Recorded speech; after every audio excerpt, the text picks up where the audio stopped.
झारखंड में लगातार गिरती कानून व्यवस्था, ये हमारा मुख्य मुद्दा था।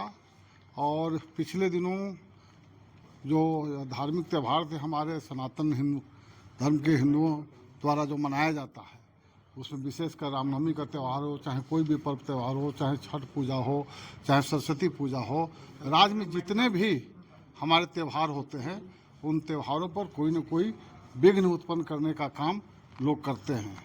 तो इसलिए इन सारे मुद्दों को लेकर राज्य में जितनी भी घटनाएं घटी है कि आखिर ये क्या मामला है कि केवल हिंदुओं के प्रोसेशन पर भी, हिंदुओं के ही शोभा यात्रा पर क्यों पत्थर चलते हैं, क्यों कार्रवाई होती है, क्यों हमला होता है। ये एक सोची समझी रणनीति है। हमारा मानना है कि राज्य सरकार के संरक्षण में इस राज्य के अंदर पूरी तरह से तुष्टीकरण हो रहा है और सनातनियों के ऊपर अन्याय करने का काम यह सरकार कर रही है। कल हम लोग खूंटी गए थे, हम सभी लोग अभी जो आए थे प्रतिनिधिमंडल में, सब लोग हम लोग गए थे और वहाँ का जो दृश्य हम लोगों ने सुना कि झूठा एफआईआर किया गया।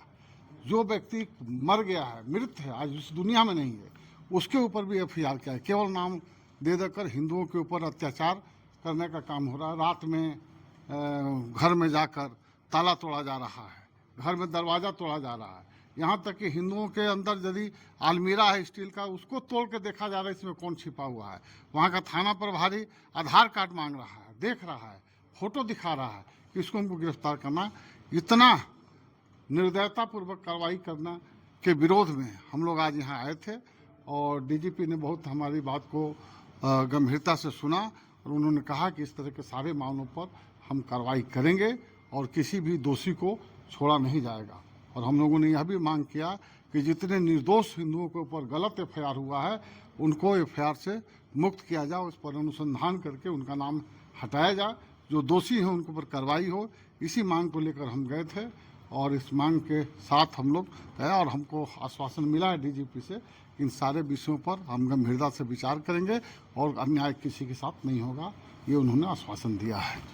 झारखंड प्रदेश में गिरती हुई कानून व्यवस्था और लॉ एंड ऑर्डर का खराब होना, अपराधियों से पुलिस प्रशासन का भय खत्म होना, हमारे भारतीय जनता पार्टी का प्रतिनिधिमंडल कल खूंटी भी गया था। उसमें हमारे राकेश प्रसाद जी थे, बालमुकुंद सहाय जी थे, नीलकंठ सिंह मुंडा जी थे, सीमा शर्मा जी थी और सभी लोगों ने वहाँ पर वस्तु स्थिति को जानने का काम किया।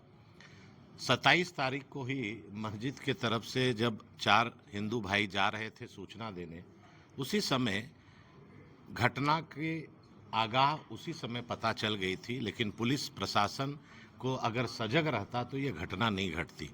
और घटना और पत्थरबाजी के बाद एक पक्षीय कार्रवाई करके और निर्दोषों पर एफआईआर दर्ज करके रात में महिलाओं को दरवाज़ा तोड़ करके जिस तरह का पुलिस ने बर्बरता दिखाया, लोगों में बहुत आक्रोश था। आप देखिए कि कल पूरा अनिश्चितकालीन बंदी था, चाहे खूंटी हो, अड़की हो, मोड़ू हो, तुरपा हो, लोग आक्रोशित थे। हम लोगों ने उन्हें जाके समझाने का काम किया और आश्वस्त किया कि कल आज के दिन डीजीपी से मिल के ये वस्तु स्थिति को रखेंगे। और झारखंड में जिस तरह से विष्णुगढ़ में 12 साल की बच्ची के साथ दुष्कर्म के बाद हत्या हुई, उस पर भी जो अभी तक कोई पुलिस प्रशासन अभी तक पहुंच नहीं पाया है दोषियों तक, उस पर चर्चा हुई। जो लगातार कानून व्यवस्था, दिन दहाड़े मर्डर, दिन दहाड़े रैंडम आपका रैंसम मनी का डिमांड, रंगदारी की बात, हर विषय पर झारखंड के परिप्रेक्ष्य में चर्चा हुई। बहुत सकारात्मक पहल से बात हुई और डीजीपी ने बहुत आश्वस्त किया कि जितने हम लोगों ने बिंदुवार और पूरे झारखंड प्रदेश का इंफॉर्मेशन उनको शेयर किया है, उस पर वो गंभीरता से लेंगी।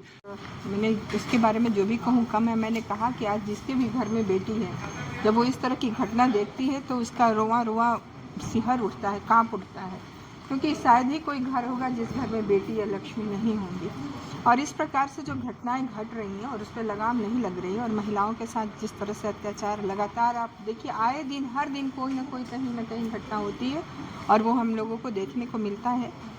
तो उन्होंने आश्वस्त किया कि नहीं, हमारा भी ध्यान है और हम लोग पूरी तरह से कोशिश कर रहे हैं और 2-4 दिनों में परिणाम आएगा। हजारीबाग में भी जो हम लोग पहुँचे तो मुरहू से बहुत बड़ी संख्या में हम लोग चूँकि खूंटी गए थे, जानकारी होने पर वो लोग आई और वो बताएं कि रात में पुलिस प्रशासन के द्वारा आके दरवाज़ा तक तोड़ दिया गया। एफआईआर का मतलब ये कभी नहीं होता है कि वो व्यक्ति दोषी है। एफआईआर में नाम आने का मतलब ये नहीं है कि आप इस हद तक अरेस्ट करने के लिए चले जाएं कि लोगों के घर दरवाजे तोड़ दे, अलमारी तोड़ दे और उसमें व्यक्ति की खोज करें। तो हम लोगों ने कहा कि इस तरह की घटनाओं पर रोक लगनी चाहिए। अपने प्रशासन को इस तरह का निर्देश दीजिए कि जो दोषी हैं उन पर कार्रवाई हो, कोई बात नहीं, लेकिन जो दोषी नहीं है उसके साथ इस तरह का बर्बरता अगर प्रशासन के लोग करने लगे तो ये बहुत ही दुखद है।